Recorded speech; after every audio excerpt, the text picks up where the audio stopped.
This is what children are doing with phones today. And in case you don't really believe that, pass this around the room. This is a teething rattle case for an iPhone. I'm not making this up. I'll be speaking about the results, these are the partial results, from the NTP chronic carcinogenicity study. Okay. In May of this past year, NTP released the partial report. And I call this partial because not all of the data have been reported, but all of the incidence values for brain tumors and schwannomas have been completed. And we could expose animals as long as necessary. We figured 18 hours with a 10-minute on, 10-minute off would be sufficient to challenge the null hypothesis that there are no effects associated with cell phone radiation. Okay. So why did the NTP release this information in a partial format? Well, many reasons. There's much public interest in this kind of findings because of the widespread use of cell phones. The tumor types that were identified here were gliomas and schwannomas of the heart, which are similar to those that were observed in the epidemiology studies of cell phone users. Therefore, these findings then support the IARC conclusions of a potential carcinogen. And when we look at incidence values, you've got to remember that there's a widespread global use of cell phones. We're talking in the multi-billions of people who use cell phones, so that even if there's a small increase in incidence, the issue is really what is the risk, because the incidence is incidence in animals of group size 100. So in the heart lesions, there were proliferative heart lesions. The schwannomas, you can see in the GSM went up to 5.5%, with the CDMA modulation up to 6.6%, with none in the controls. There were also hyperplasias, Schwann cell hyperplasias in the heart. Hyperplasias are essentially a preneoplastic lesion. These are excessive growth, number of cells in a focalized lesion, which has that potential to go on to develop into a tumor. So if we look at all of these, you can see that with 0 in the control and in the CDMA modulation with the male rats at 6 watts per kilogram, we're approaching 10% of proliferative lesions in that study group. Okay, this is a micrograph of a brain where the glioma is seen here, and the pathologist says it's very good. So I take her word for it. But you can see the differential staining within the site where the glioma is present. So of the proliferative lesions in the male rats, there were increases and positive trends for gliomas in male rats with GSM and with CDMA. The conclusion in that partial report was that the lesions, the hyperplasias and glial cell neoplasms, were likely the result of whole body exposure to GSM and or CDMA modulated RFR. And the values seem to be more obvious with the heart lesions than in the brain. Summary of all of the data where DNA strand breaks were observed in rats, male or female. The strongest responses were in the frontal cortex in both rats and mice. The trends were significant, and the pairwise comparison between the dose group and the controls were significant. DNA strand breaks were also seen in the cerebellum, the hippocampus, in males in the liver and in the blood, that would be peripheral lymphocytes, and the others shown here. So what the importance of these results? These results are quite important because the incidence of the brain tumors and the schwannomas of the heart and the exposure-related increases in DNA damage in brain cells support that IR conclusion based on gliomas and acoustic neuromas among long-term cell phone users. the exposure intensities were limited by the heating effect at higher levels. So we're limited in terms of how high an exposure we could go. And these are similar to or slightly higher than the RF emissions from cell phones. We did an environmental situation. So we exposed our animals to the same intensity that is in the general population with the antenna of the radio base station.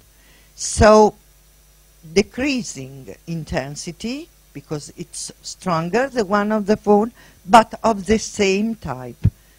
So we started prenatal, they started prenatal, the rats were Sprague-Dawley rats. We observed them until spontaneous death, because as you have seen, the most part of tumor are in the last part of the life, to make the model more sensitive. What happened? They have seen tumors of the brain. At that point, we have evaluated 3 groups of animals. The brain of all animals, male and females, of 3 groups out of 4. And I cannot make public the results because I would like, for our experience of the past, I know that is the good way, I would like to have a pathology working group, open, international, external, that evaluate the lesions that we have observed before making them public. The issue is too much important to avoid this step. For the heart, we have also evaluated 2 groups out of 4, and the same thing. I hope that the National Toxicology Program, the National Institute of Environmental Health, that already organized pathology working group in the past, could also this time organize something to review altogether the whole project, the National Toxicology Program 1 and our project. So the data will be very homogeneous. But there is something that I can announce that was a clinical observation during the experiment. The National Toxicology Program have seen that the weight of the pups at birth in the exposed animals was lower. We have already evaluated this data. We have performed biostatistics, and we have seen that we have also a highly statistically significant decrease of weight of animals at birth. So something, let me say, that our study could reinforce the results of the National Toxicology Program, and it is very, very important to conclude the study with them. Look to these slides, because this is impressive, and having had now the same data for what happened to the newborns, you see that our doses in terms of SAR, S-A-R, are thousands of times lower than the one used by the National Toxicology Program. So this is quite impressive. We have had significant evidence, and I think that our result in this case reinforce or clarify the role of magnetic field for the cyst cell carcinoma of the thyroid. This is one of these carcinomas, clearly an invasive tumor with an undifferentiated cell. This is a lymphoma, and I take this one that is located in the lung because there was a lot of controversial thought about the diagnosis of lymphoma of our institute.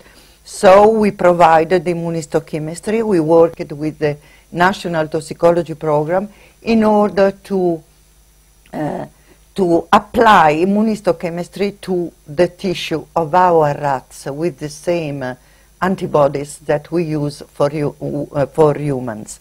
So a lymphoma confirmed as monoclonal by immunohistochemistry. So in conclusion, Our result confirmed that in our rat, extremely low frequency magnetic field enhance the carcinogenicity of chemicals, also if they are at doses that were not carcinogenic in the same experimental model.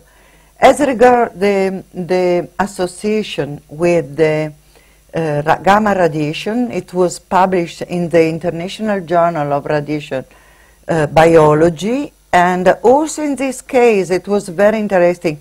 We have seen an increase that was already observed but not significant with gamma radiation. Mammary cancer, and we have also seen a statistically significant increase of atypia of the mammary gland, that are the precursor of mammary gland cancer.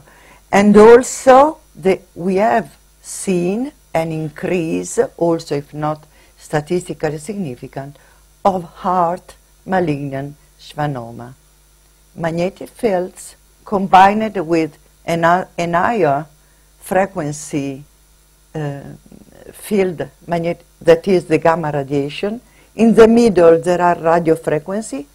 I don't know why, but we have observed the same kind of tumor that were observed with radio frequency. So again, this is a dysplasia or atypia in mammary gland. In humans, this is called carcinoma in situ. We have seen a huge increase of this kind of lesions in our female rats, but also in males. Now let's look at what goes on with radiation. This work is being done by our colleague Claudio Fernandez in Brazil's National Federal University of Porto del Sul, where the laboratory is working at 1 millimeter resolution in modeling of the brain that comes from the virtual family, which you're going to hear about later tonight. And what Claudio has done is to show that this here now, the yellow and white, is the higher exposure, greater absorption. And you can see there's more into the child there than into the adult. That is to say, it goes all the way through both eyes, as in the child, all the way into the full cheek, through the nose, as opposed to in the adult. Now, the greatest exposure comes at the end of pregnancy to the fetus. And this has been modeled again from work done from the Swiss Institute. This is the 9-month-old, and again you see the spinal cord and you see the head getting the highest levels of radiation. And if you see in hospitals young technicians who are pregnant often wearing their devices right in smocks right over the abdomen. And that is, you know, in medical systems, we've really got to rethink safety for our professionals as well. Now, this is a mobile phone in the pocket, something maybe a few of you know about.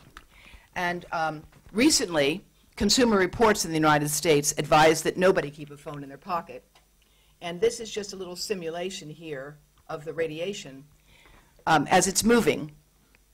And one of the things we know is that the dielectric constant of the penis and the testes is rather high because they're full of fluid. More fluid in a part of the body, the higher its absorption will be. And this is just a simple illustration of the dose to the gonads and the bone marrow. And that is why, in fact, this is one of the secrets of cell phones. They are always tested in a holster. They are never tested in the pocket. I will leave you with Martha Herbert's concerns expressed to the American Academy of Pediatrics, and she's on the faculty at Harvard Medical School. And she is saying here, the evidence is sufficient to warrant new public exposure standards benchmarked to low-intensity, non-thermal exposure levels, now known to be biologically disruptive. That is the question we have to consider here. What is the advice we should give? Interim, precautionary practices are advocated. Think of pregnant teachers in schools. Think of all of us and how we should go about doing this. But there is a growing evidence that sperm is a great marker of men's health. There are several new cohort studies which shows that the sperm count is a predictor of mortality of men and of certain diseases. Besides that, sperm is very much influenced by the environment. So this is a great model to study the impact of the environment on human or on animal health and to promote science. The research in this field was triggered a lot by a seminal study published by Carlson et al. 1992, which showed a decline in sperm count.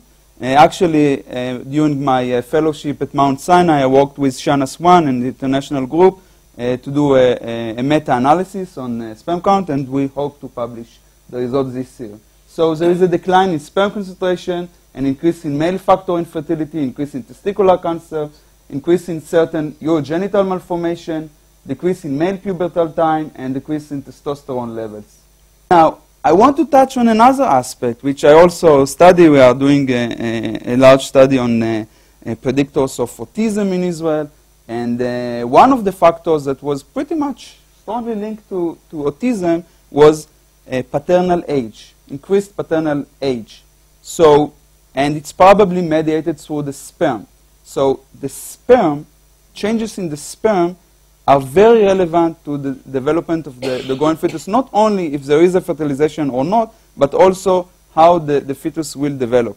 So we have much focused on maternal and child health, which is, of course, very important. And, of course, the mother is more important for the health of the fetus, but also there are paternal effects, and exposure of the sperm to non-ionizing radiations or to other environmental impact may not only affect the sperm now and fertilization, but may also have effects on the future children. The studies have so far focused on motility of the sperms. There are several different studies, and actually a meta-analysis that was published where we take the effects of different studies, even though they may be somewhat different in design. There is a statistical way to analyze them together, and we see here the 0 means no effect, and if it's no association, if there is deviation from the 0 and this is statistically significant, we can conclude that there is a statistically significant association based on the literature. And we can see that A is for the motility, there is a significant association, while for the two other factors that were tested here, the viability and concentration. Now I'm specifically very much worried about the issue of new technologies, and this slide is from Eli Levin, Professor Levin, my father, the Wi-Fi in schools. So this is an example where when we measure for one router, but in school we may have in the same class 40 routers. So the standards may be for one routers, but in one class there may be 40 routers. And that's great if they put the laptop on the table, but we don't know what is the Wi-Fi impact, and these are children that may later on, an older child, go on into puberty. So we need now to think how we study now the effect of the future, not only think about the questions that we had before, but how we study the health impact of new technologies. My laboratory in the Weizmann Institute is here in Rehovot, not far away from here, is interested in what we call intracellular signaling pathways or intracellular communication. What does it mean? Every cell in our body needs to respond to some extracellular signals. What are extracellular signals? Those could be hormones, could be insulin, for example, or could be physical cues, including heat or blood pressure or anything else. So all cells need to respond to it. They respond to it. These are extracellular ligands. So they are outside. They cannot enter into the cell, but they are recognized by a bunch of receptors outside. And after they are recognized, the cells has to respond to this extracellular cues.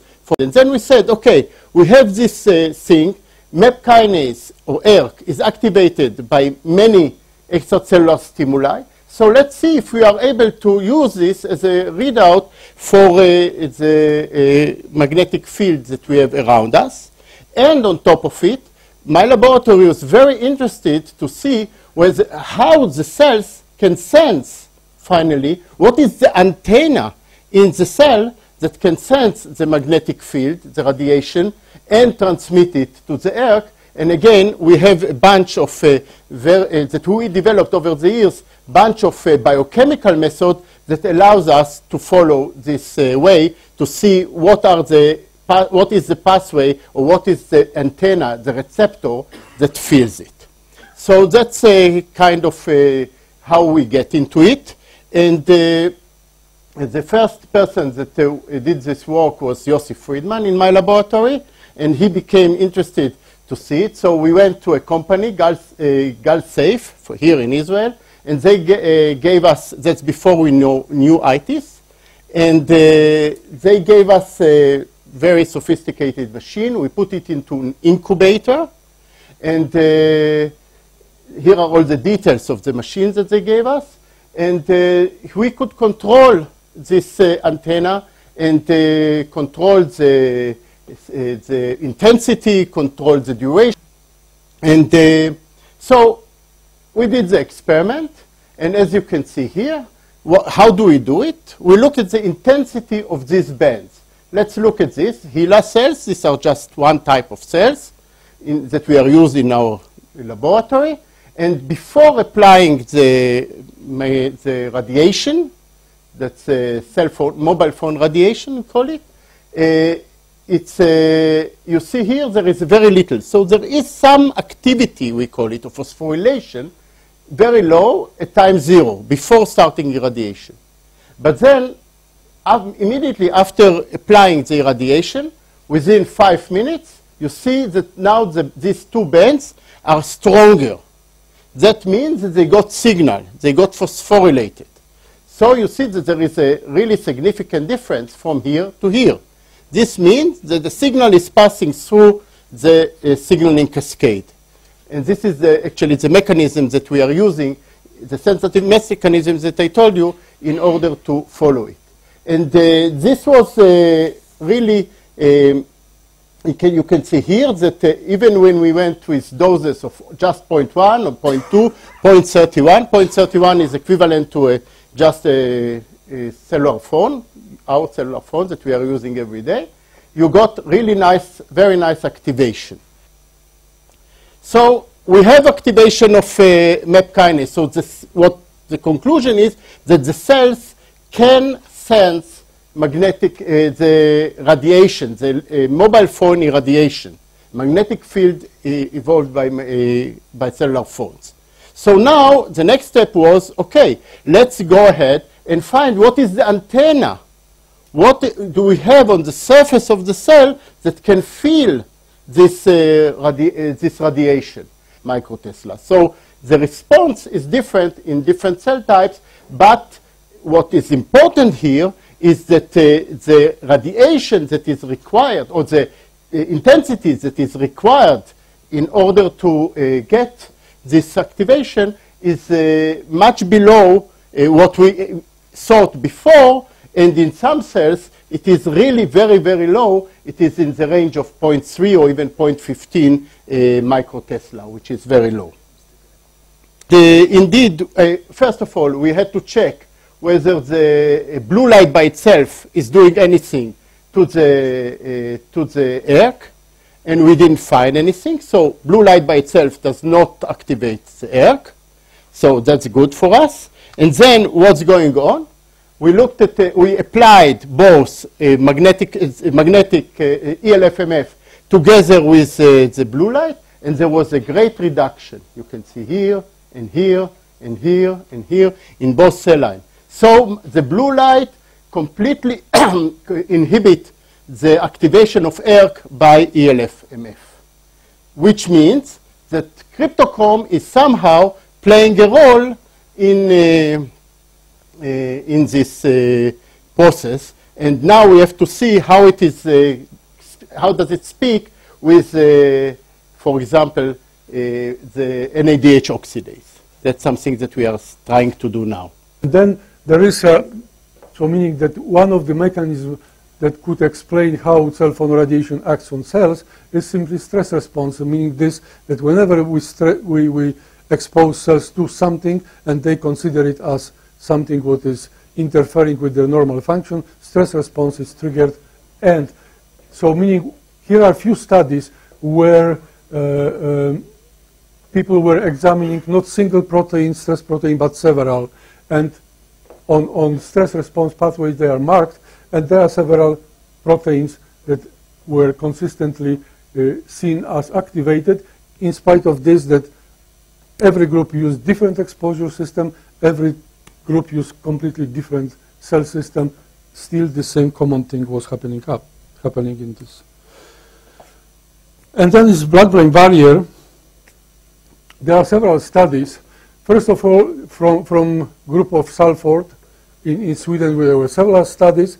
Then U.S. Air Force tried to replicate it, but they made so much modifications in exposure system in this how they improved it, and without doing this way, Salford way and improved way, they just made it improved way, and they said that they cannot replicate Salford results, but that was not really a replication.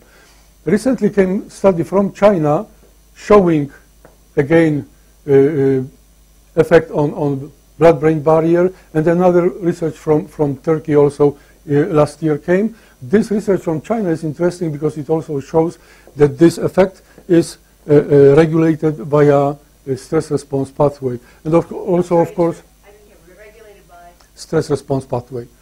And here is also our research in Finland showing effects on cell phone radiation on endothelial cells was suggesting this, that there might be effect on blood-brain barrier. So it is phosphorylation of HSP27, phosphorylation MAP kinase, and this activation of pathway. And this was leading to this what we could observe in cells in microscope, those different effects. And this what Tang and in China now observed. There was effect on MKP1 ERK kinase pathway. So since RF may increase permeability of blood-brain barrier, there might be this sort of thing that leakage of blood-brain barrier increases influx, of course, of pathogens to brain, and this would increase accumulation of beta-amyloid protein inside the brain to immobilize those pathogens like bacteria or viruses.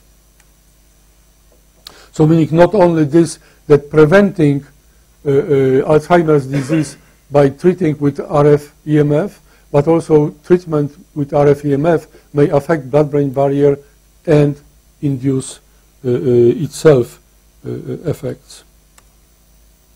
To every stimulus which is coming to our body, there are people who are more sensitive and less sensitive. We are very different. So meaning somebody has allergy to pollen, most of us doesn't have. Somebody has allergy to some smells, to some food, whatever. Gamma radiation, different sensitivity. And UV radiation, the same. So why there would not be some group of people who are more sensitive to EMF radiation? But studies that were performed to date are mainly by psychologists, and they are studying it in such a way that, of course, you begin this way, that you first ask, how do you feel when you are being exposed? Can you recognize when you are being exposed? Do you get some symptoms when you are being exposed? But those studies are very, very difficult to interpret, and what responses one gets from study subjects might be very much influenced by this experimental setting. So this is the problem, that it is studied by psychologists and not by physiologists, meaning wrong methods are being used. There are very few studies examining biochemical responses of human tissues to exposure. There is one skin proteomics study. There are a couple of studies examining glucose metabolism in the brain. That's it. We don't study really biochemistry of real living human being exposed to RF. And we need this kind of human proteomics and transcriptomics studies, and maybe also other omics. And future is this, that we have a 5G technology being implemented already, or beginning to be implemented, and in 2017, 18 in Finland it will be, Australia is coming also. But we don't have slightest idea how human skin responds to RF EMF. Not at all. Starting from GSM, we have only one study. But 5G technology, this spectrum, energy will be deposited solely in the skin. So meaning that skin will take all absorption, all other organs will be not really absorbed or affected, or unless indirectly from responses within the skin. But this what ICNIRP is planning, they are planning to classify skin as limbs. What? As limbs. Meaning all skin in our body will be classified as belonging to limbs. So because they divide body into head and trunk and limbs. Head and trunk are those most important vital parts of our body, so our head, our trunk. But limbs are, for example, our arms, our legs, our ears are also, our nose. They can be more exposed to radiation. But that was okay for 1G, 2G, 3G technology, where this radiation was getting inside and irradiating our brain inside. Now, 5G exposes only skin. But if you classify skin as limbs, no matter where the skin is, you are permitted to expose it more than otherwise. What happens when you get to that really bad boundary, when the wavelength of your energy approaches the dimensions of your biological structures? All those assumptions now collapse, and you actually really have to consider how the interaction is going to be. So we started this work way back in 2008 when we'd actually seen images similar to this for the first time of human skin. This is an OCT image of living human skin. OCT is optical coherence tomography. Basically, it's a method of imaging the skin as skin. We happen to have a very high-end vector network analyzer which could send a signal anything from 75 gig all the way up to 110 gig onto the skin of a person and read what comes back. It's a simple experiment, if you put it that way. So what we did, we made a nice little protocol. We measured the hands of people while they sat there calmly. Then we made them run around this particular campus 2 or 3 times. So they came back extremely stressed, sweating profusely. Dried their hands so we wouldn't have any problem, and measured the hand again and looked at what we could see. What we could see resulted in this particular article published in 2008, where we basically stated that these things could work like helical antennas. That the sweat duct was an integral part of the mechanism for the absorption of energy, electromagnetic, between 75 to 110 gig.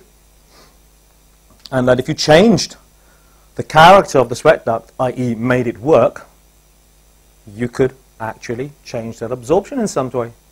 And if you could do that, you could then trace how a person is under stress. Now, we did a lot of tests to make sure. We even made sure the sweat duct wouldn't work by neutralizing the nerve endings, and we could see the differences. We followed that up with a more in-depth view of this, and we also looked at things like stress, not by being made to run around a campus, but by just being made to think rather heavily. And we could still find traces, and we could still see traces of the stress levels in the reflection coefficient. We got very nice correlations in this sense. So pretty clearly, there is a mechanism, and it's quite nice that at least in that particular frequency level, the skin is absorbing, and the main, if you like, motivator of that absorption would be the sweat duct. And this is all before we'd even realized that these industry standards were going to come out for 5G. Now, we finally put the nail in the coffin, in our opinion, when we proved there was also chirality in the reflection coefficient. That's the panel that's making the specification for 5G. What worries me is that is basically an industry panel, and it is not independent. And as you can see, they are making quite good progress. And within 2 years, you said, Darius? 2 years, we should have this everywhere, all over us. And this has not been looked at. Nobody's really considering what health effects could be because of that mechanism, which we've proven to exist. It's there. Nobody's really considering what it can be. These specifications, they're not really considering them for like wide area cellular networks. They're considering the 5G for basically very high-end, high data transmission, at least on the level of wireless inside building, inside room. Now, they can do that. Now, there is a problem at around about 550 gigahertz, strong absorption line from oxygen, 660 gigahertz, strong absorption line from atmospheric water, etc., etc., etc. So they'll concentrate down to about 300. By the way, for those that are interested, there's also quite strong absorption line from alcohol at about 330. So that could also be interesting in certain countries where maybe they drink too much. But what it means that in a room such as this, with a wireless system based on 5G, you can push ultra-high rates with terabit transmission rates of information. So in terms of what you can get on your cellular phone, it's ginormous. However, you've got to think of what will be the wattage they're going to be using, and this is the real question. If at the moment you are working with a cell phone which is pushing out milliwatt, and that's problematic, and a base station 2 kilometers away pushing out 120 watt, which if you're near it can be a killer, yeah? Or if you're working in your wireless networks where, once again, you're talking about milliwatts power, it's reasonable to assume that they're going to be, I think, 4 times higher, you said, Darius? 4 times higher. What's going to be 4 times higher? The typical wireless router in your room based on 5G, in terms of, won't be quite terahertz, but it'll be the sub-terahertz level, but it'll be pushing out, wattage. So by putting electrodes that go on the head, you can actually penetrate these electric fields at that strength to conform to the shape of a tumor inside the brain tissue. This is optimized by a computer software algorithm that designs the electrode grid that the patient wears on their head, like we can see in this picture here. But cancers that cause morbidity and mortality by growth in one spot are good targets for this. And the company decided to use a type of malignant brain tumor, actually the most malignant type of brain tumor, as their first clinical trial challenge.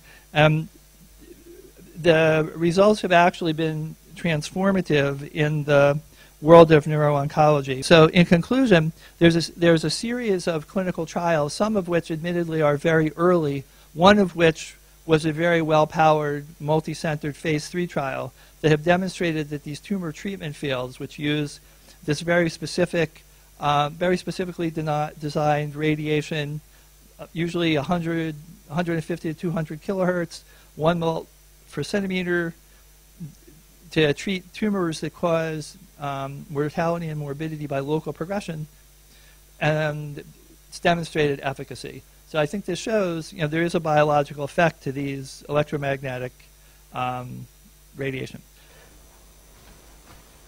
I asked the question, why do we now think that cell phones probably cause brain cancer? Remember that the IARC evaluation was to be possible. And the main reason are 3 important sets of case control studies. Further data on the interphone study, about a 2-fold increased risk for 10 or more years of use. Continuation of the studies of Hardell in Sweden. There are several showing 2 to 5-fold increased risk after prolonged use. And an important case control study, national case control study in France, Serenat, about a 5-fold increased risk of 5 or more years of use. So my overall conclusions are, when I look at all these data, I would conclude that in terms of the IARC classification, that radio frequency fields are a probable human carcinogen, IRC category 2A. Now we're going to hear information on mechanistic data in this Congress, and we know we've already heard data on the animal studies, and altogether, if the mechanistic data correspond with the animal studies and with the epidemiology we now have, I think most working groups would say category 1.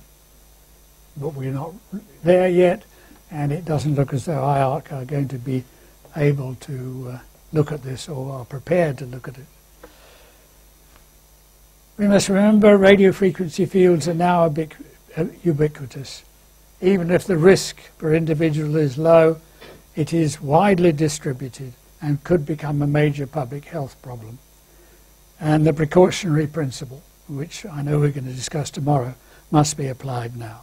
So that gets me a little bit to World Trade, and in the middle of there is my police patient that I'm going to speak about,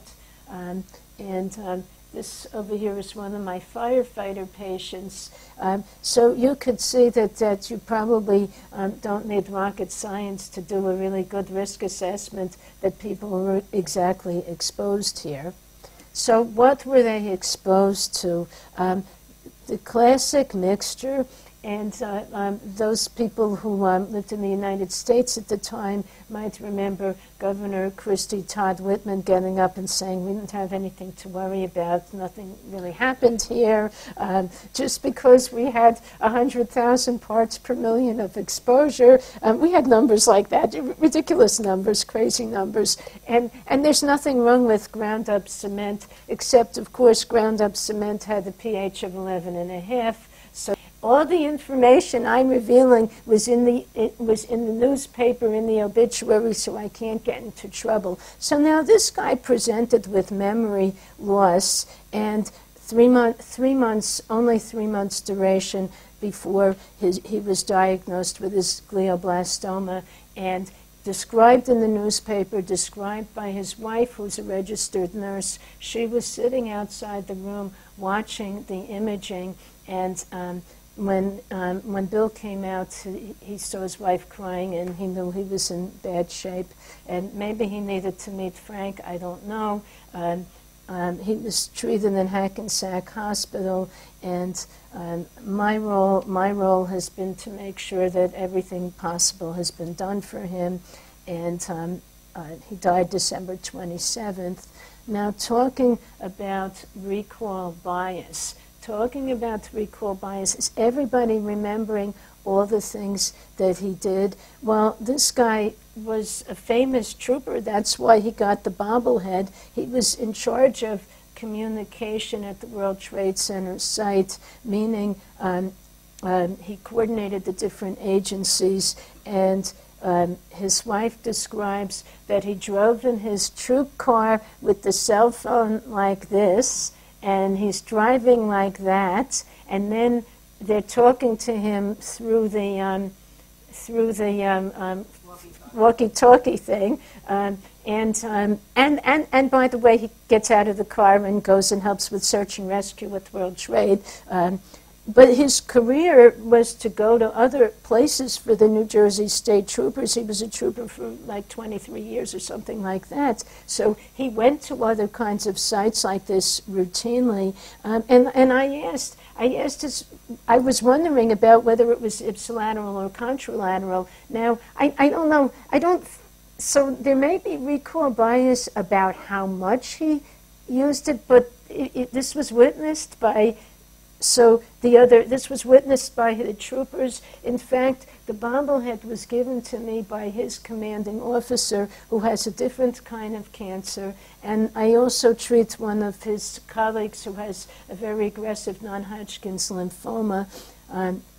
So I don't know. So talking about the ultimate confounders, this guy had all kinds of both cell phone, general EMF, various hazardous things at the World Trade Center site. So besides Bill, in my practice, we haven't looked at this for the whole World Trade practice.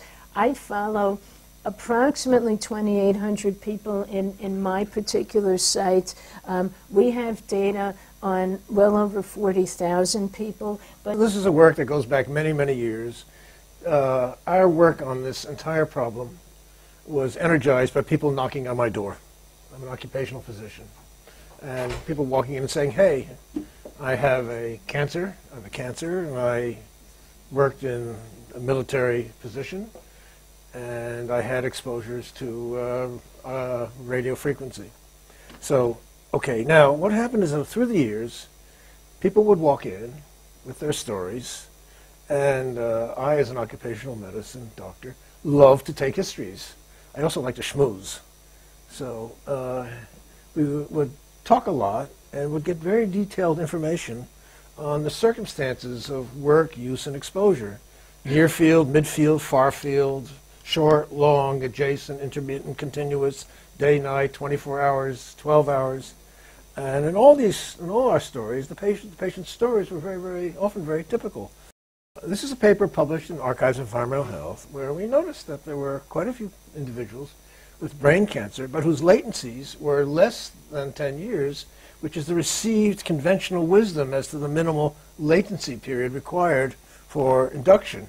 However, when I check the pathological literature, when the parameter 10 years was cited, the authors always said, well, this is the average period of latency. Well, average means there are some who may be under as well as those who may be more. All right, now, this is the really big slide. This slide summarizes the latent periods for the tumors in a case series of 47 patients. 47? 48? Pardon? 47. This was the paper published in the European Journal of Oncology. The history of the paper is rather interesting. It all was the consequence of a meeting over coffee. Everything happens over coffee. I am concerned about the need for prevention and protection of those people who are protecting us. I do not believe we're doing the utmost. I cannot go into all the details why, because we're dealing with sensitive material. But it's clear that there is a problem. And with all the limitations of our case series and our case model built into our case series, I think there's some, I suggest that our findings suggest there's a case for action. At one point in our case, we had people enveloped in micro environments, cluttered with extremely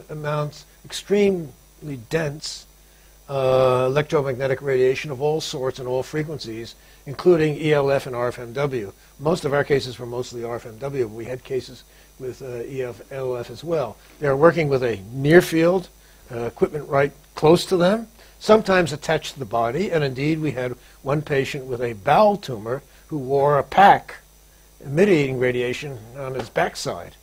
Then there are people in which they have what I call a meso field, the intermediate field of equipment all around them in a very, very cluttered set of work environment. Then, of course, there were those with exposures from the far field, and there were those with exposures to all three kinds of situations. Much more. And those can be segmented to generate, for example, the anatomical models you see on the top left, which is a population of models that are used nowadays in over 700 studies. And there are some pregnant women models as well, and some neonate models. Is there any laser pointer? No. And what you maybe saw in this video here is that they can also be adapted to image data. So we start with a slim child, and we use image data from a specific volunteer and morph it in order to match his internal and external structure. Or we can use this type of 4D MRI image to add breathing motion, which with regards to studies on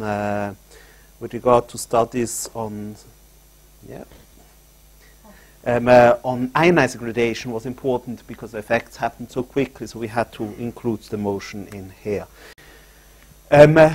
But with regard to safety, and that's what Deborah just mentioned before, we applied the same tools, again, neurofunctionalized anatomical models with regard to low intensity, to low frequency stimulation by switching gradient fields. So we have an MRI, we integrate there the trajectories of the nerves, and what we find is that contrary to what the standard expects, you do not only get stimulation at the end of the nerve, which would lead to this type of pattern where the spike initiates at the end and propagates along the nerve.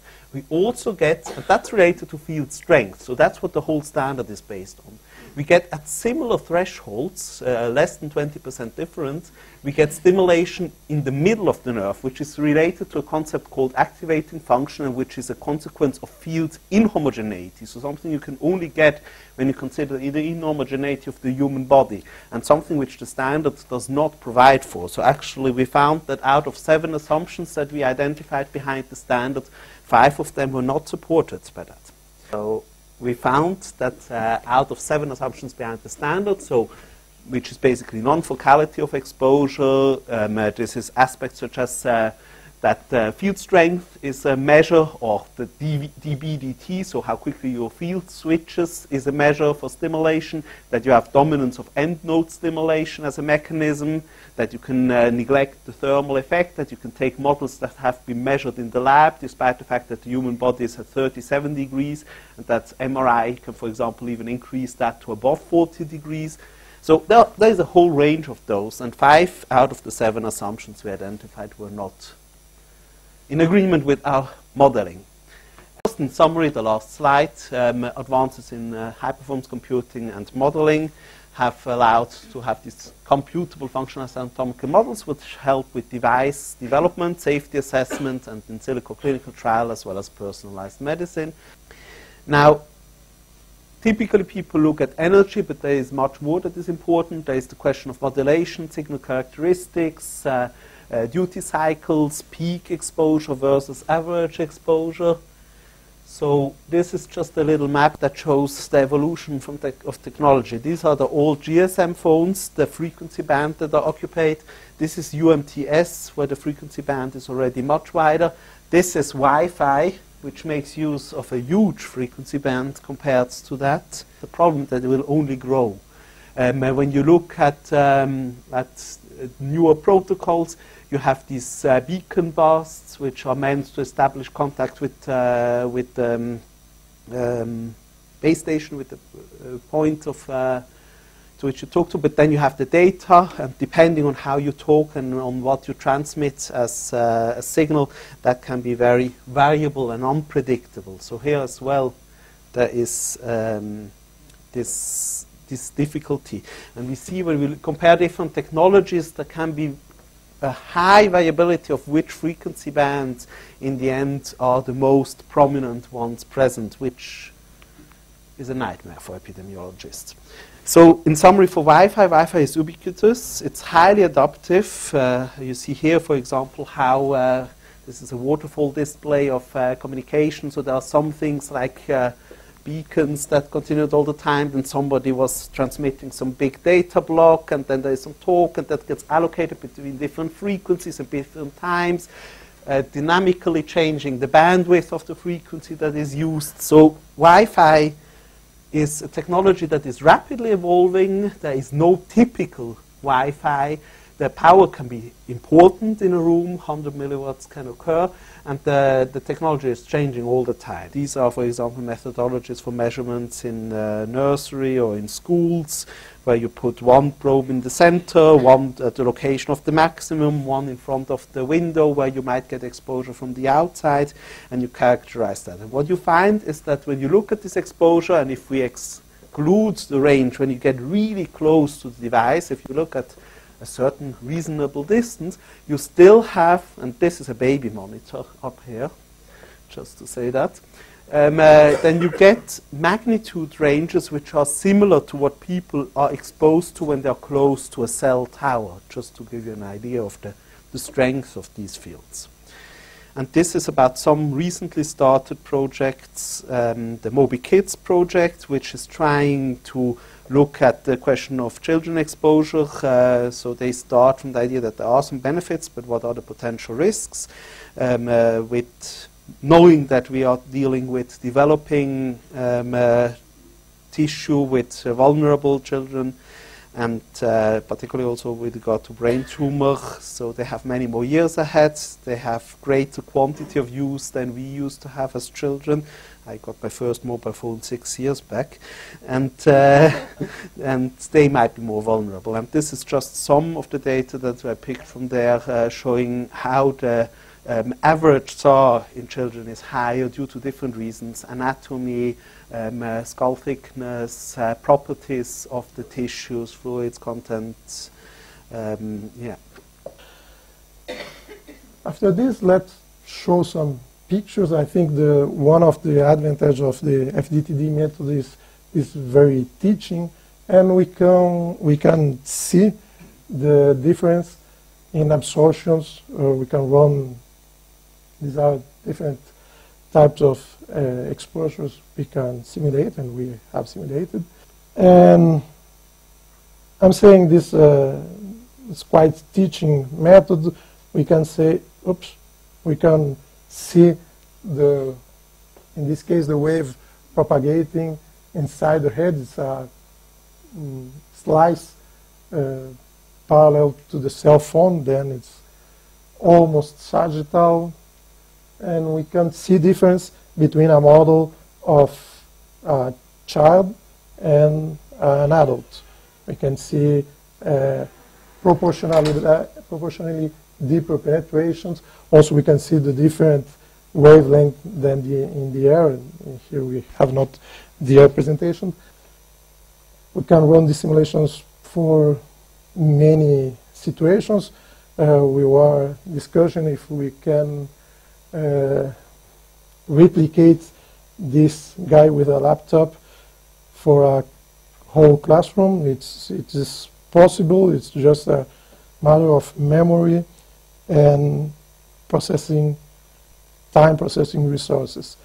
I will you to take attention to this level. Is 40 volts per meter. It's higher than the base station's limit. It's obviously it's a person, not a base station. Here we can see perhaps the difference in the wavelength in the air and the wavelength inside the head. We can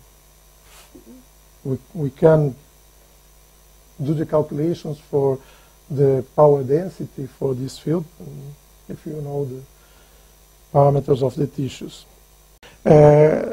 Yesterday someone, I think you were, or some people were discussing the situation of the recommendation of the Wi-Fi in the classrooms. Well, if we really adopt the precautionary principle, well, we should not allow Wi-Fi. We have another solution for perhaps the first priority is education. Yes. The second priority is connectivity in the classroom. Yes. But we can reach this second priority of connectivity in the classroom with wired devices. And if we really adopt the precautionary principle, it's obvious to use that. In Argentina, we start with this proposal that is a project of law that is coming now to the local Knesset, that is our parliament of the national representative. And one of our deputies begins to work with us, the executive and the Congress, to put high standards about this issue that now for us is part of our agenda, that it's not only a global issue. In Argentina, it's a local issue that we start to work to connect environment and health. And this is one of the points that new technologies that we have here in the country. We know this is not easy because we are working with the commitment that we are standing about this new challenge, but when we are working against corporations and big money, it's not easy. We know that. But now we are working to sustainable humanity, and this is a human right. We are talking about health and new technologies that it's good for all of us. We need to have creativity and innovation, and to have startups that are developing how we can pursue new technologies, good connection, but not to pay with the health of the people.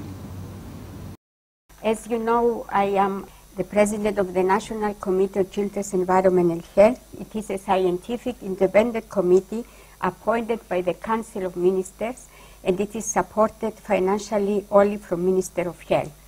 Examples of some of our campaigns is campaign in relation to various issues of chemicals, including the energy-saving lamp which contains mercury, face painting, baby care cosmetics, the environmental tobacco smoking, which is a continuous campaign, and now is the mobile phone and wireless technology.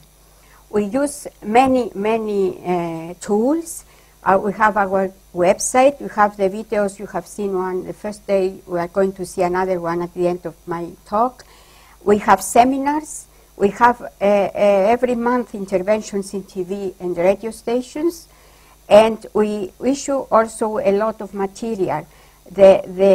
Our target is to make the people first to understand, and second to learn how to avoid and minimize exposure.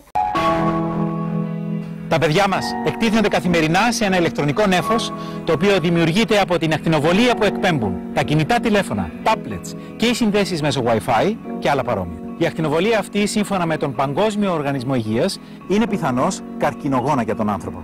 Σύμφωνα με νεότερες έρευνες, η ακτινοβολία αυτή είναι πιθανό να προκαλέσει και άλλες σοβαρές επιδράσεις στην ανάπτυξη και λειτουργία του εγκεφάλου, του αναπαραγωγικού και άλλων συστημάτων του εμβρίου και του παιδιού, να προκαλέσει καταστροφή των νευρικών κυτάρων και του DNA, διάσπαση της προσοχής, διαταραχές στη μάθηση και άλλες νευρολογικές παθήσεις. Τα παιδιά είναι πολύ ευάλωτα. Μπορούμε όμως σε σημαντικό βαθμό να τα προφυλάξουμε από ένα σοβαρό κίνδυνο. Φτάνει να μάθουμε πώς.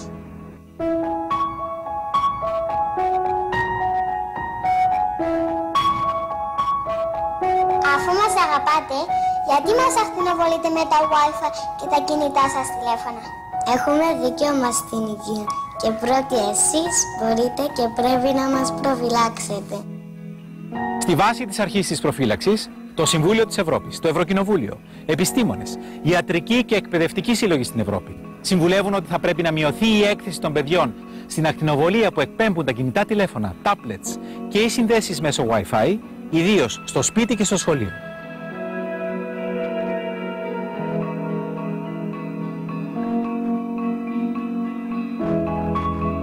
Η έκθεση των παιδιών σε ηλεκτρονικό νέφος εγκυμονεί κινδύνους. Η χρήση των κινητών και συσκευών Wi-Fi από παιδιά μικρότερα των 14 ετών πρέπει να αποφεύγεται. Προφυλάξτε την υγεία και το μέλλον των παιδιών σας. Το ίδιο ισχύει και για την έγκυο. Οι έφηβοι ποτέ δεν βάζουν το κινητό στο υπνοδωμάτιο τους, στις τσέπες τους, στα μπράτσα ή κοντά στο στήθος τους. Πάντα χρησιμοποιούν hands-free και κρατούν το κινητό μακριά από το σώμα τους. Αξιοποιώ την τεχνολογία σωστά. Γνωρίζω τους κινδύνους και δεν εξαρτώμαι από αυτή. Χρησιμοποιώ ενσύρματη σύνδεση για τον υπολογιστή του σπιτιού μου και ενεργοποιώ το Wi-Fi και τα δεδομένα κινητής τηλεφωνίας μόνο όταν χρειάζεται και ποτέ όταν τα παιδιά μου είναι κοντά. Δεν χρησιμοποιώ κινητό τηλέφωνο στο αυτοκίνητο όταν τα παιδιά μου βρίσκονται σε αυτό. Η έκθεση στην ακτινοβολία είναι πολύ μεγαλύτερη. Προστατεύω πάντα τα παιδιά μου. Η Γαλλία ήδη με νόμο απαγόρευσε τη χρήση Wi-Fi σε παιδικούς σταθμούς και σε χώρους όπου φιλοξενούνται παιδιά κάτω των 3 χρόνων. Επιτρέπει ελάχιστη χρήση στα σχολεία κάτω από αυστηρούς περιορισμούς.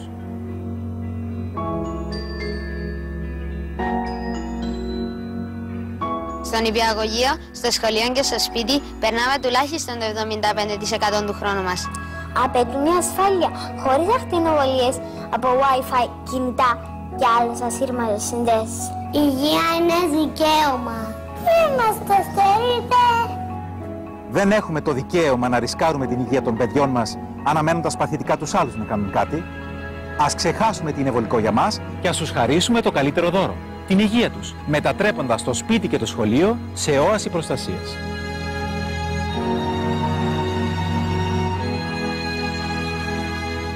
Το σπίτι μου είναι όαση αγάπης και ασφάλειας. Σβήνω τα Wi-Fi και άλλες ασύρματες συνδέσεις όταν δεν χρησιμοποιούνται και κυρίως όταν τα παιδιά είναι στο σπίτι και τα κλείνω πάντοτε το βράδυ. Αξιοποιώ το κουμπάκι on-off. Είναι τόσο απλό να μειώσω το χρόνο αχρίαστης έκθεσης. Επενδύω στην υγεία των παιδιών μου μακροχρόνια. Η ζωή και το μέλλον τους είναι στα δικά μας χέρια. Δώστε στα παιδιά ένα μοναδικό δώρο ζωής, την υγεία τους. Is another illusion about the safety. And about Wi-Fis, because the energy emitted is relatively low, they are safe. This is what people believe. And we said this is true, but Wi-Fi have pulses and peak of very high intensity because they transfer information. Exposure duration can be very long, for some hours up to 24 hours. The user connected to a Wi-Fi can receive radiation similar as if he is at the distance of 50 to 150 meters from a mast. The people are afraid. They don't want the mast, but they have the mast in their home. Wi-Fi can also cause passive exposure to any bystander and other non-users. And another myth is related to the wireless baby monitors. This, they think, is safe, is no problem. The reality is, again, that you have a lot of radiation on the head of the child, very close to its head.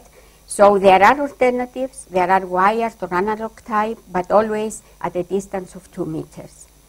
Basic keys to reduce exposure: keep a distance from the source, use hands-free, reduction of the exposure duration and free. Μία νέα ζωή μεγαλώνει μέσα μου και έχω ευθύνη να την προστατέψω. Έχω ευθύνη να διασφαλίσω ότι το παιδί μου θα αναπτυχθεί σωστά και θα γεννηθεί υγιές. Λαμβάνω σοβαρά υπόψη τις συστάσεις των ειδικών και με απλά και αποτελεσματικά μέτρα προστατεύω το παιδί μου από τους πιθανούς κινδύνους. Περιορίζω σημαντικά την χρήση του κινητού τηλεφώνου και έχω απενεργοποιημένες τις προσβάσεις στο διαδίκτυο. Όταν χρειαστεί να το χρησιμοποιήσω, το τοποθετώ πάντα μακριά από την κοιλιά μου. Χρησιμοποιώ ενσύρματη σύνδεση στον υπολογιστή μου για να έχω ασφαλή πρόσβαση στο διαδίκτυο. Αποφεύγω την παθητική έκθεση κρατώντας αποστάσεις από αυτούς που χρησιμοποιούν κινητό τηλέφωνο ή άλλες ασύρματες συσκευές. Στο σπίτι ενεργοποιώ τις ασύρματες συνδέσεις μόνο όταν είναι ανάγκη και τις κρατώ πάντα κλειστές κατά τη διάρκεια της νύχτας. I will give you a short background about the establishment of Kunda Center. When it began in the 90s even, people started to raise concern. And there is the concern from the radiation effect, about brain and other cancers, about CNS effects, about neurological diseases, male fertility, as Hagai mentioned, and hypersensitivity.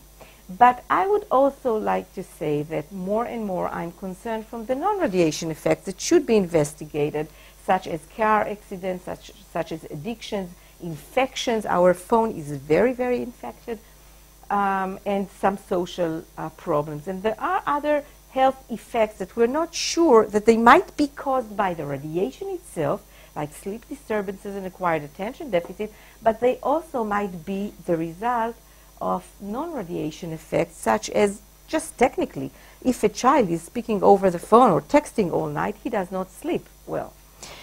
So there are a lot of issues to consider here.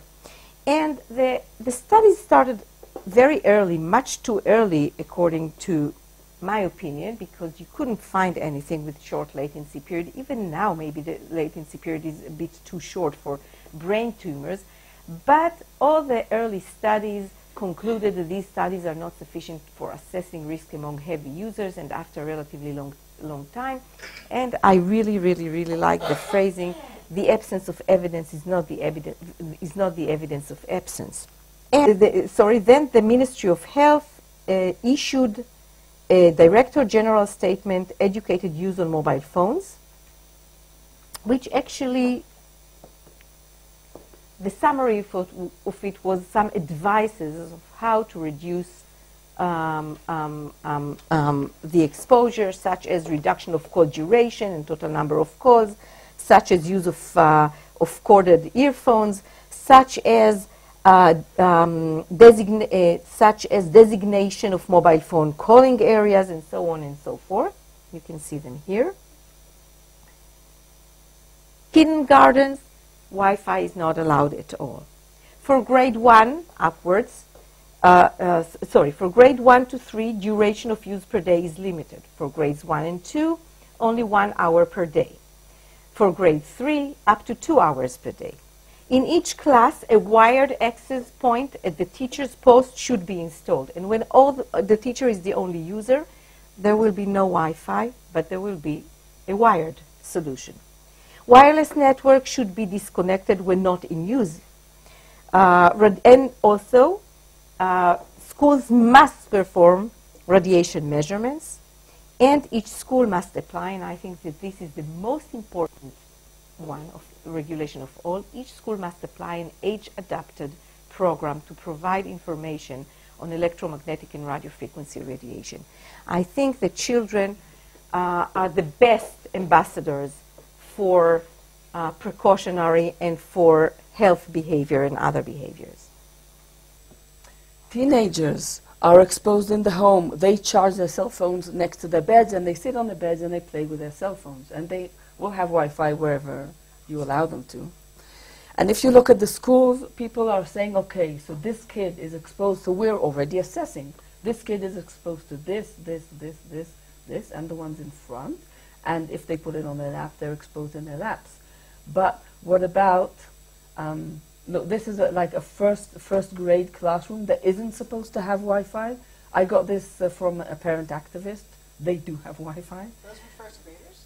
No, those were not first graders, but according to the Ministry of Education, you're not allowed to have, they're not supposed to be exposed before grade 3, but this was photographed in grade 1.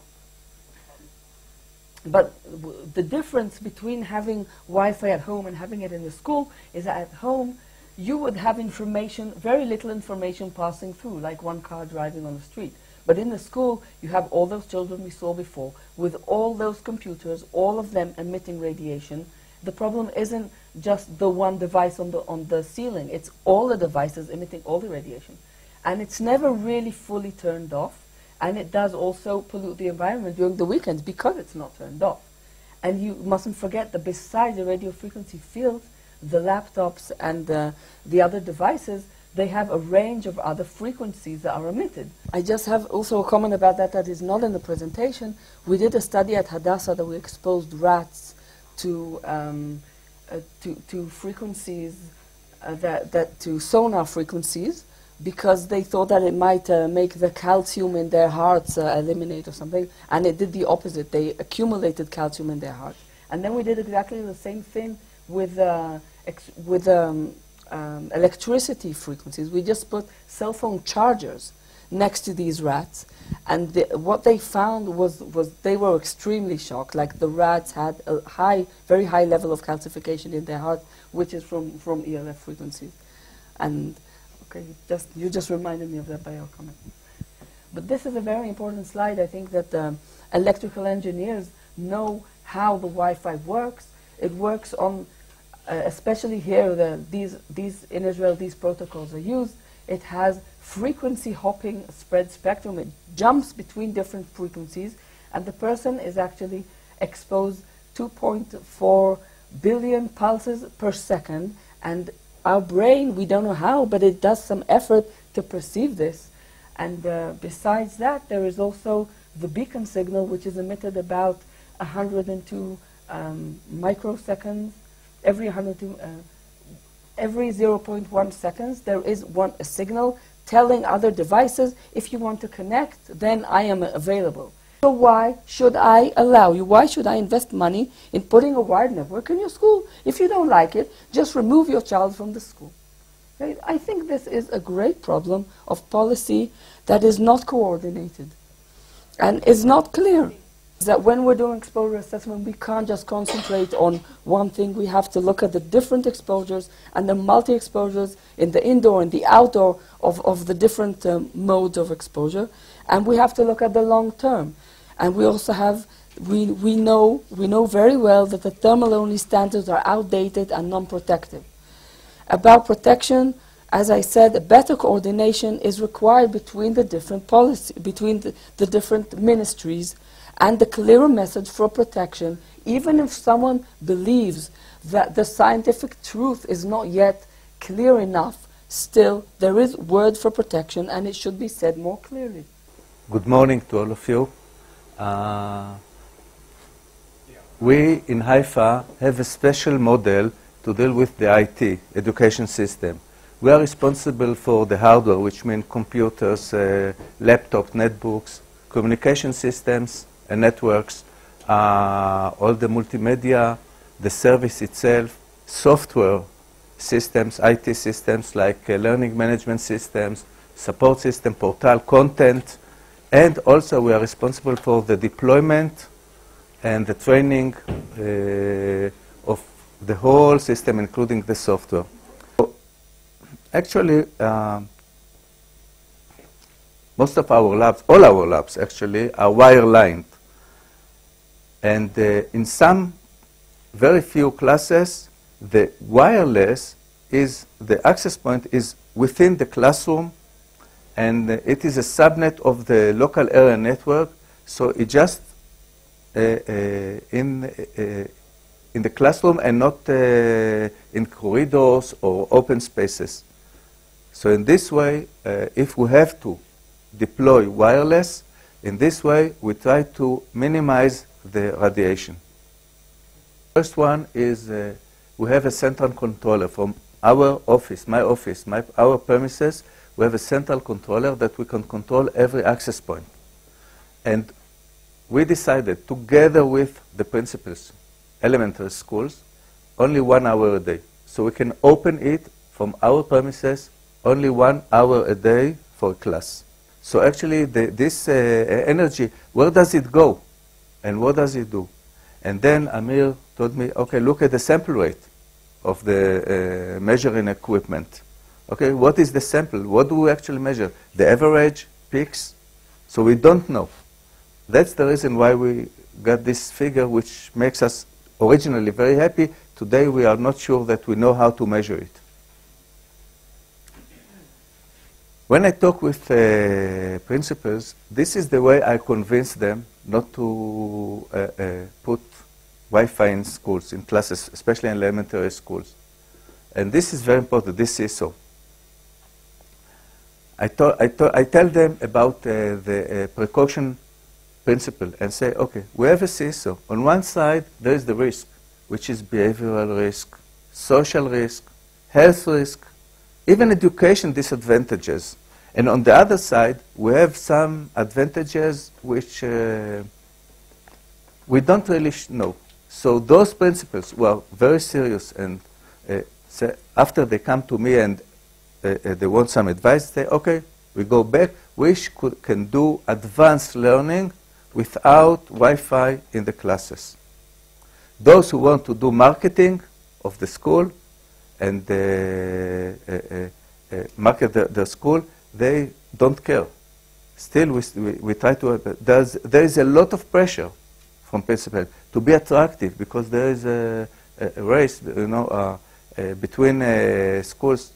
Every school is open. Everybody can register his, her son, daughter to any school. So they want to be attractive. So say, okay, we have Wi-Fi, we have laptops, we have netbooks. So this is the way I convince them. And what is more important is that I'm responsible. Not the Ministry of Health, not Education Ministry, not Environmental Ministry. I'm responsible. So if later on there will be a problem, it is my fault. What did we do? One class looks like this. We have a partition within the class. It works. It is wire line. Okay? The partition is about 80 centimeters, 1 meter. Try to keep track of the changes in the websites, because that's very interesting. So, for example, Finland changed its advice. The UK changed its advice. The United States, which I don't have on here, actually changed its advice as well. They say, we really recommend reducing exposure. Like the CDC said, along with other countries, we recommend caution with cell phone use. And then within a few months, it disappeared. Now, there was also a statement on there about children, about the vulnerability of children, and that they, if in the long term, the effects may be greater for them. That statement disappeared. And then it said, if you are worried, we recommend, if you are worried, here's how you can reduce exposure. No one wants to be worried. I don't want to be worried. You read that and you go, I don't want to be worried, I'm not going to be worried. And they issued, it's the first state body, the advisory council body, to issue recommendations recommending limiting exposures as much as feasibly practical. They said the Maryland State Department of Education should consider using wired devices, and if a new classroom is to be built, network cables can be added at the same time, providing wired access. And I think this is really important to think about moving forward. Yes, it's complicated to retrofit, to change what's already in, although I feel it needs to be done. But if you're building new construction, then build it so that it's safe, with wires set up. And so the classroom is set up with the table set up so that there will be no tripping issues, and it will look great, and it will save a lot of money. And a lot of money in the cost to children's health. We need to keep that in mind. Sometimes we just talk about money in terms of the infrastructure and the cables and the technicians, but when you look at the impact of lead or any other smoking on our health, I don't think there's a comparison to how much it would cost just to put the cables in. In the United States, after the National Toxicology Program released its results, finding increased tumors, they issued, and these are website pages, 10 safety tips for cell phones and wireless. And there's a page on healthychildren.org, which is the American Academy of Pediatrics for the population who wants to look up something about their baby, a page on these 10 tips. And also they responded with a press release article where Dr. Lowry, who's chair of the Council on Environmental Health of the American Academy of Pediatrics, stated, they're not toys. They have radiation that is emitted from them, and the more we can keep them off the body and use the phone in other ways, it will be safer. And their tips include everything we know well, but also, really important one, if you plan to watch a movie on your device, download it first, then switch to airplane mode while you watch it in order to avoid unnecessary exposure. And here is Baltimore County Schools, which is right in my neighborhood, and this is actually on their website about their tech department, and you see the device is right on her lap, and this is just a little excerpt, a clip from a video they have talking about how wonderful the program is. This is St. Augustine School in Italy in 2014, taking down the router. Merchants must display the phone SAR, phones must be sold with a headset, and there's a ban on cell phone ads for children younger than 14. Now, most recently in 2015, they passed policy where they banned Wi-Fi from nursery schools, and Wi-Fi routers must be turned off in the classrooms unless in use specifically for purposes by that teacher for the amount of time while the teacher is teaching it. And of course, the teachers should have wired computers for themselves. They also label Wi-Fi hotspots, so you have public awareness. You know I'm walking into a Wi-Fi hotspot, which is really important for pregnant women. Health Canada reviews for health the guidelines for electromagnetic radiation, and for both non-ionizing and ionizing radiation, and then it is administered through Industry Canada. Now, they revise their guidelines roughly every 5 years, except it's a very long process, so it always kind of rolls over. So Health Canada provided the research questions, which were evidently confidential, and they also supplied all of the materials, which was also at the time confidential. There were quite a few members there through various means. The Canadian conflicted Royal Society panel members were stepped down, but there were a few who were potentially conflicted who were from the States who remained on the panel. So in 2013, the Royal Society came out with their review, and my experience has been in clinical scientific review of medications, and in clinical scientific review, we have what we call systematic review, where you do huge searches of all the literature, you sift through it all, and you pick out what's relevant. It's a very specified process. And when we looked at what had actually occurred, basically none of the key elements of systematic review were present in the review by the Royal Society of Canada. And so those ones that were below that SAR that was specified within had resulted in brain abnormalities, reduced activity, gene damage, genetic damage, and even down at very low levels, we're looking at DNA damage, thyroid cell stress, and so on. So these are all fairly significant potential health impacts, all within the literature that should have been considered, but wasn't. My name is Eitan Kerem, and I'm the chairman of pediatrics at the Hadassah University Hospitals. And I'm going to talk on the non-radiation adverse effect of exposure to screens. What do children or infants under 2 years of age see in the screen? They see mixture of colors, figures, noise. Each scene is very short. Lots of funny violence, okay? Funny violence for us. Look about this picture. Look about this picture. It's funny for us, but it is not always funny for the children. And there is never a consequence for the violence. Because if he will catch the bird will not die. The bird will come up and continue to run. And if he will catch the mouse, okay, the mouse will come back. So there is no consequence to the violence. And infants have a false perception of reality. Again, media use and grades, and here light media users, moderate and heavy, and as you, the rate of using media is increasing, those with good grades is decreasing, and those who fail or who have poor grades is increasing. So there is, again, negative relationship between time spending in front of media and school performance.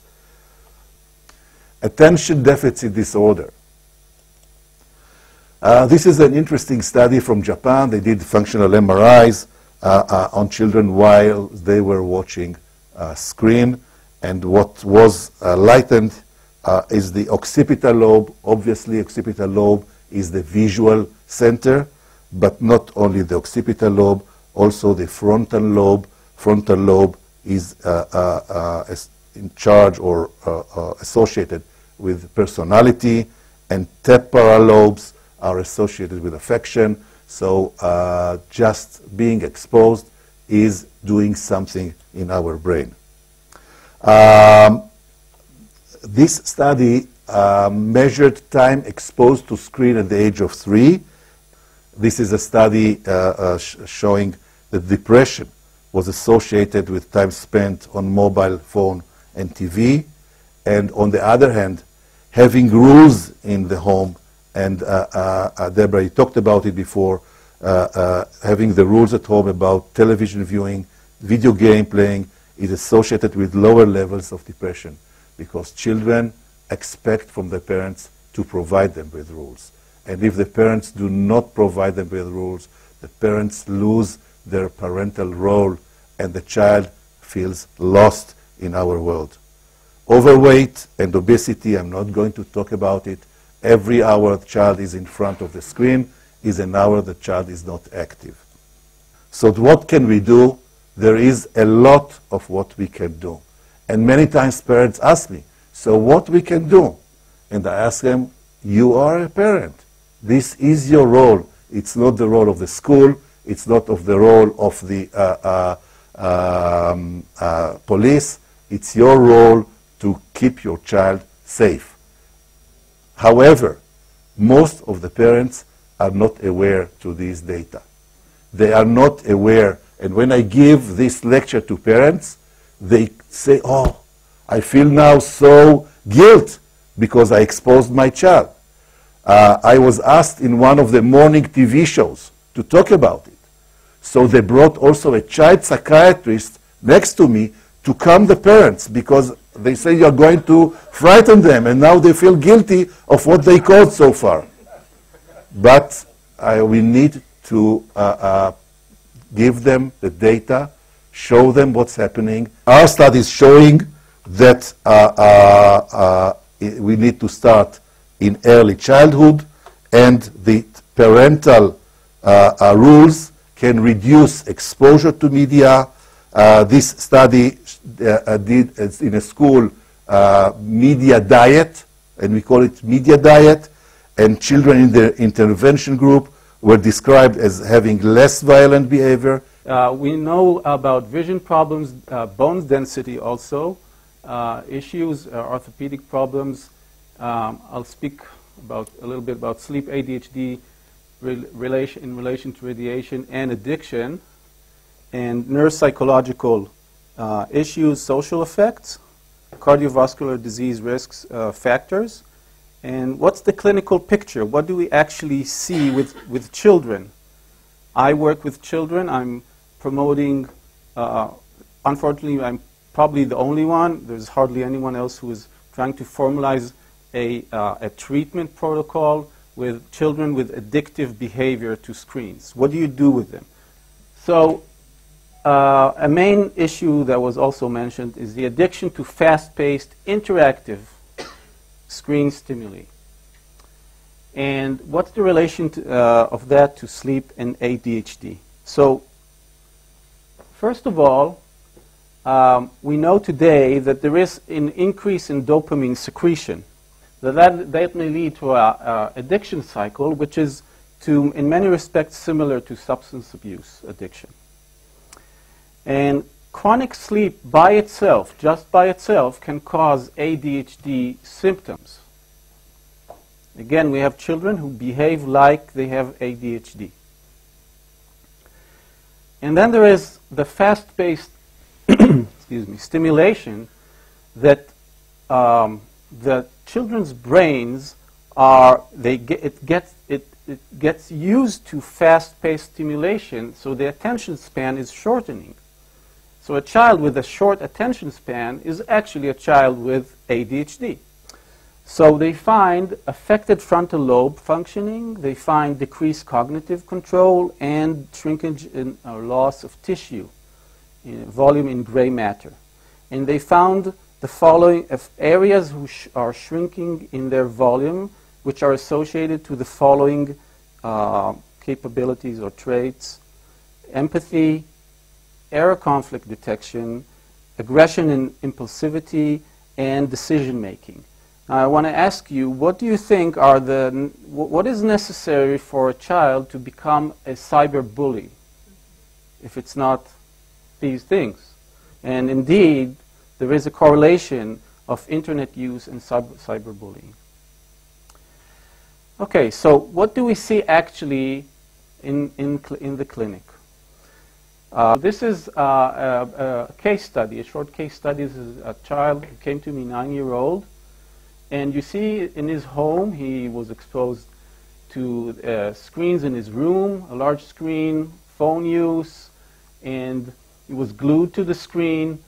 And you see this giant screen that he used. It's like this size almost, in his home, playing video games. And then he improved because he went to a screen fast. And his symptoms improved. He was aggressive in school, he was not learning, he had ADHD symptoms, and all these improved.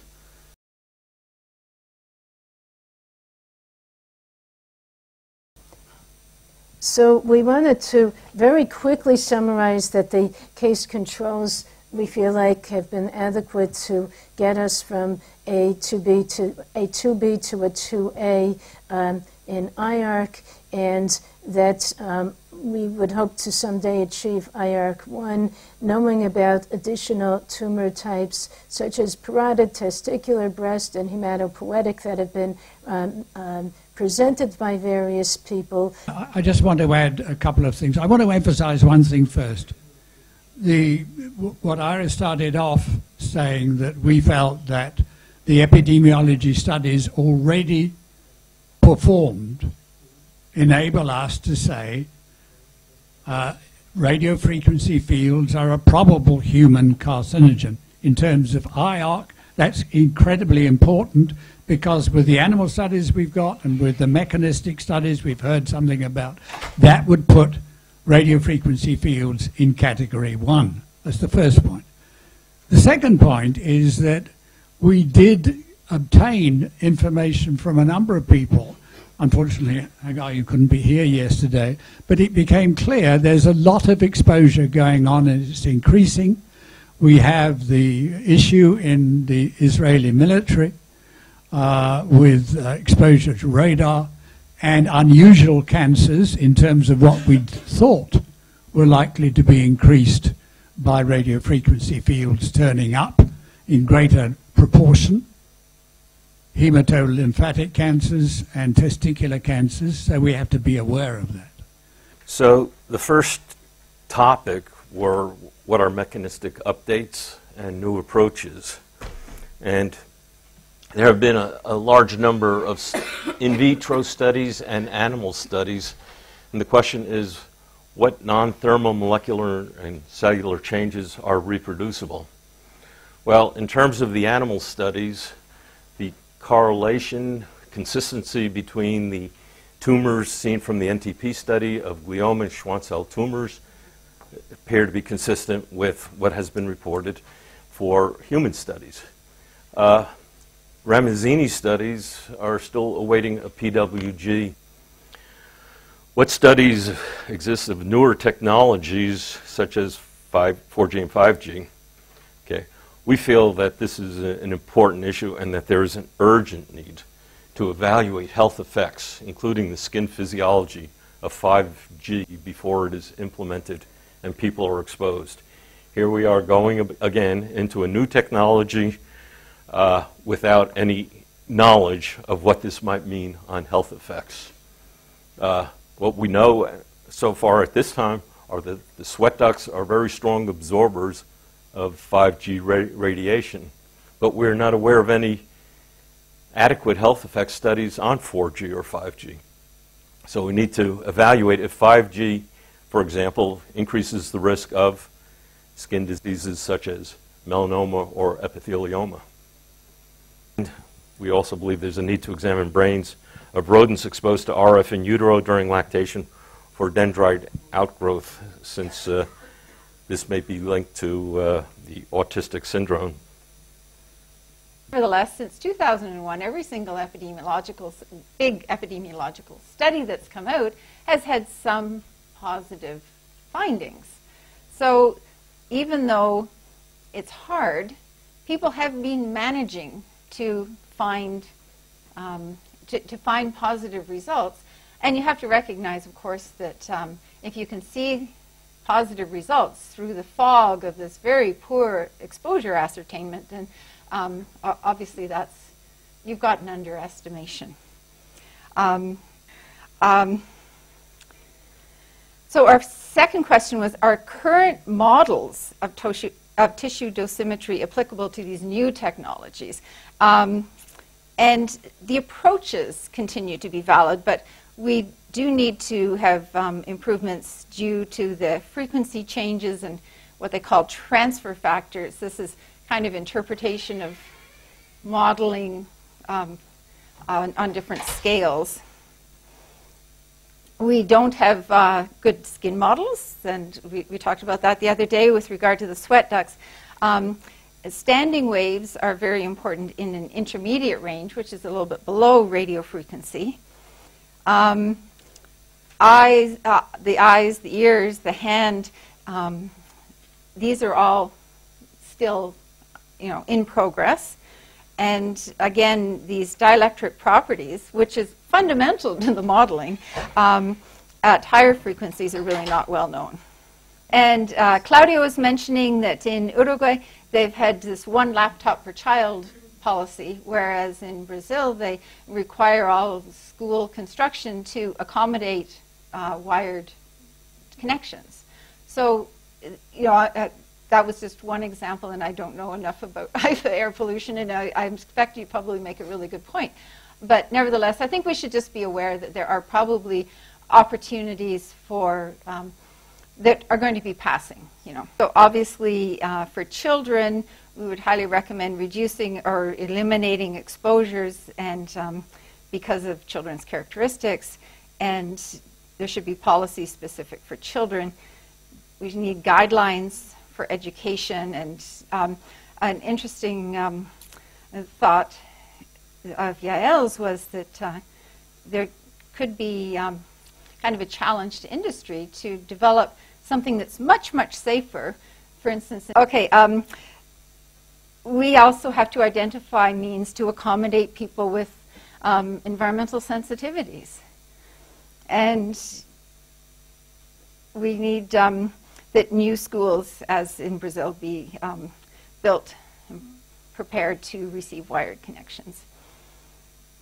We also think that generally we need better education and dialogue with and involvement of concerned citizens with transparent and required responses from authorities. You know, it's very, very difficult for concerned parents if they say something and then everybody vanishes from the room and they come back with some declaration. It's much better to be part of the conversation. And since we are in such a complex world now, and it's getting increasingly complex, we need to really look seriously at policies, guidelines, and standards for multi-source and multi-frequency, multi-directional, whatever, for these very complex exposures. Sometimes. You have to prove it on animals and sometimes prove it on people. You have to prove that your drug is safe before you put it in the market. Now, nobody does that with new technology. That's a mistake. That's a mistake. And therefore, I suggested that we put anybody introducing new technology into the market, I don't care what it is, and a change in new technology, same thing, that they go through a REACH type of process, which is you show to me that what you're producing is safe at all levels. And what's the first level? The worker making the technology. He's the guinea pig. She's the guinea pig. We don't forget that. There's a chain here. There are workers, right? Then there's the salesman, and then there's the shipping, and then there's the people who sell it, then there's consumers, and then what else is there? There's waste, right? That's REACH. There's a process that takes you from cradle to grave. Which is that based on well-established importance of physical activity and social interaction for kids, governments and professional organizations need to encourage parents to restrict screen time, including wireless devices. That is, you know, I don't think there's much debate about that, and I think that that's a very strong message. We cannot ignore the fact that not only must we do this in terms of policy options, but we've got to have policy options in terms of the adult community, the adults who, in terms of the studies we've done now, have already been demonstrated to develop cancer. And there's signs, as I hope will come out in our epidemiology working group report from some of the case series, that it's not just restricted to brain cancer and vestibular schwannoma, but possibly hemolymphatic cancers, testicular cancer, and whatever. And maybe all cancers could be increased with the Internet of Things and the vast exposure that's going on now. So let's make sure that that also comes up front. So it's not just children and parents we're directing this to, it's governments and responsible for health for everybody.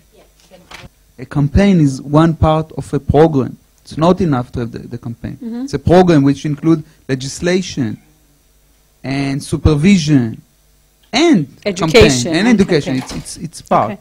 But government ministries should better coordinate and collaborate, meet regularly to address this issue. Again, this is because this is an issue that tends to be divided between responsibility between the Ministry of Health, Environment, Communications, Education, and so we need to, in Israel, I think it would definitely make sense to have sort of a forum to work on this together, assuming that we're not going to get any legal changes to divide, to have, so we have overlapping responsibilities. So we need government ministries to work better together to coordinate. An institute. Public should be informed about radiation exposure and regular measurement. So this is not only from cellular radiation, but it could also be from EMF, from electrical fields. And then this is what Richard Lasser talked about this morning, introduction of new technologies and somehow proceeding through a similar a REACH process. If we have REACH for chemicals, thinking of a REACH process for technologies as well. And then this talks about what you were discussing earlier. Guidelines need to be strengthened to protect the public and children, reflect current use patterns, adequate protection from non-thermal effects. I want to also relate to what Reuven said before in terms of responsibility, because that I found very inspiring. I think that was a very important message, that at the end of the day, each of us is responsible.